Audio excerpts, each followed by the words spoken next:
to the next video. In this video I will show you how you can apply the bokeh filter which blurs your background using CameraX in Flutter Android application. So let's get started. So first I'll show you guys the output. So the bokeh filter is part of the CameraX extension itself. So I have not written any extra code for it, but all the code will be written via native code. I am not using any third-party library for this. So I'll just play this video. Here you can see it asks for camera permission. First I have given the camera permission, and now here you can see this is the output. I can just click on take photo and it will capture the photo, but here you can see the background has been blurred. Now I know it is not that blurred. Unfortunately I couldn't find any other way to make it more blurred. This is what is present by default in CameraX. Maybe it is my device which is not blurring the background that much. If you have any like a different device, try it and do let me know. I have tried it on Samsung Galaxy device. I don't know the exact Galaxy version, but it is quite an high-end device, that's for sure. But maybe you guys can try on OnePlus or Pixel device and let me know your output. But this is the output which I get. So yeah, let's get started on how to achieve this. So first you as usual just create a Flutter application, then go to lib, go to main.dart, and here I have imported dart.io. Then I have imported this my camera view. This is the project name FlutApp, but instead of FlutApp you can write your own project name. Here I have imported material as well as services. Now this is the boilerplate code which is present by default, so I have not changed anything. I have just refactored my homepage widget, so it is a stateful widget. Here you can see we are also for getting the camera permission I have written native code. If you want you can use a third-party library for this, for getting the camera permission. So here I am just checking the platform. This method channel is used for sending and receiving data from native Android side. Then here if it is Android, then I just call this get camera permission method. Here we invoke this get camera permission, and if the result is true then we just set the variable is permission granted to true, else we just print this to the console. Then here inside this build method we just check whether permission is granted, then display our camera view, else just display a text saying give camera permission. So this my camera view comes from this particular file. So here we have imported dart.io, Flutter material as well as Flutter services. So this is a stateful widget. Here we have this method channel. Here we just pass image URL is equal to empty, and this creation params is used for sending data from Flutter to Android side, but we are not really making use of that.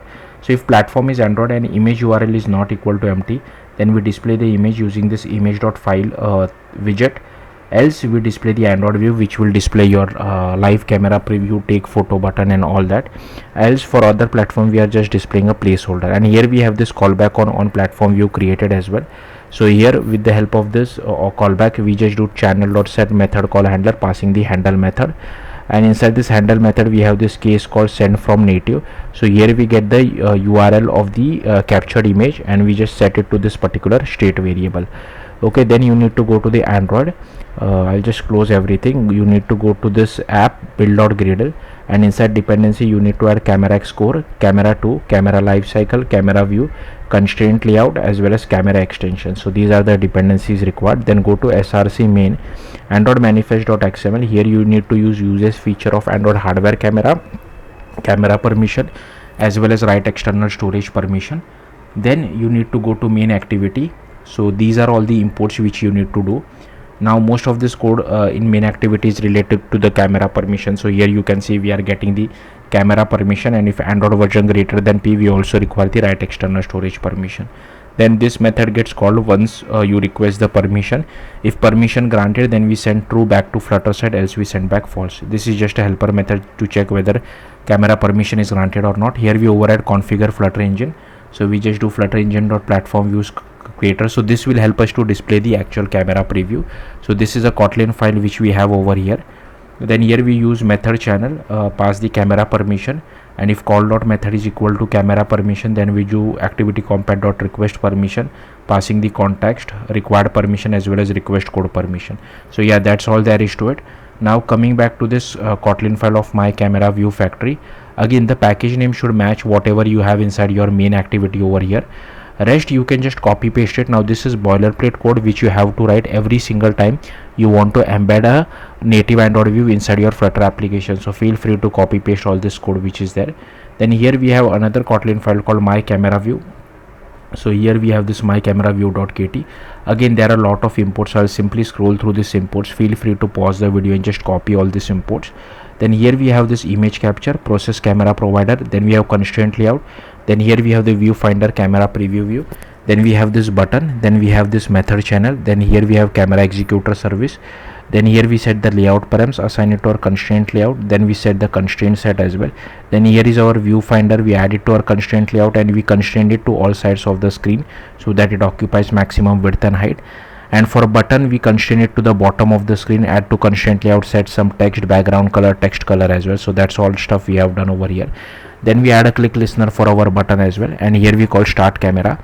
So inside take photo, which is called on button click, we just check whether image capture is not equal to null. Then we assign a name using simple date format. Then we use content values dot apply, passing the display name mime type, and if Android version greater than p, we also set the relative path. Then we do image capture dot output file options, then passing the content resolver, external content URI as well as content values. Then we do image capture dot take picture, passing in the output options, and here we override on image saved. So whatever URI we get, we send it back to Flutter side by using this particular code.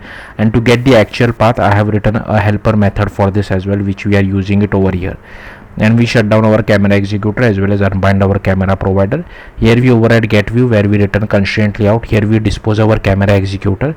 Then inside start camera, we get the aspect ratio strategy, we get the resolution selector, we get our process camera provider, we add a listener to it as well. Then we do camera provider future.get. Then here we get our extension manager, and then we do extension manager future.add listener as well. Then we do extension manager future.get. Here we get hold of our default front camera. Now it could be highly likely that your device does not support extensions from CameraX. So if it doesn't, you will go to the else clause, and in that case the bokeh filter will not be applied. You will just see a normal camera preview. But if you have an extension, this else if clause will get called. You will display a toast message saying extension available. Then we initialize our preview, we initialize our image capture, then we initialize our extension with the help of bokeh filter, unbind our camera provider, bind it to the life cycle. That's it.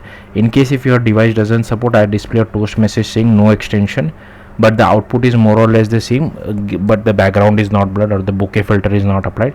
So again, we initialize our preview view. Here is our image capture, unbind our camera provider, we bind it to the life cycle over here, and here we just pass our main executor both. So yeah, that's all there is to it. Thank you for watching. If you have any questions, do let me know in the comments. Bye.